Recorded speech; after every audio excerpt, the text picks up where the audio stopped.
জানান, বিশ্ববিদ্যালয় জীবনের শুরু থেকেই তিনি হল ও বিশ্ববিদ্যালয়ের বিভিন্ন প্রতিযোগিতামূলক খেলাধুলার সঙ্গে সরাসরি সম্পৃক্ত ছিলেন। ফুটবল, অ্যাথলেটিক্স, ক্রিকেট ও ব্যাডমিন্টনের প্রতি আগ্রহই তাকে জগন্নাথ হলের ক্রীড়াঙ্গনের সাথে নিবিড়ভাবে যুক্ত করেছে।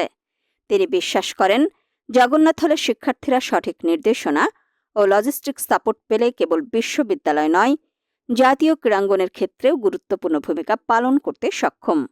এই লক্ষ্যকে সামনে রেখে তিনি ক্রীড়াঙ্গনের উন্নয়নে কাজ করার জন্য নির্বাচনে অংশগ্রহণ করছেন। জুনান চাকমা আরও জানান, নির্বাচনে তিনি জয়ী হন বা না হন, জগন্নাথ হল ও ঢাকা বিশ্ববিদ্যালয়ের ক্রীড়াঙ্গনের বিকাশ, সংস্কার ও উন্নয়নে তিনি সর্বদা অঙ্গীকারাবদ্ধ থাকবেন। এছাড়া তিনি শিক্ষার্থী ও খেলোয়াড়দের যৌক্তিক দাবি আদায়ে আপোষহীন অবস্থান রাখবেন। জুনান চাকমার উল্লেখযোগ্য ক্রীড়া অর্জনসমূহ হল ঢাকা বিশ্ববিদ্যালয় আন্তঃবিভাগ ফুটবল প্রতিযোগিতা,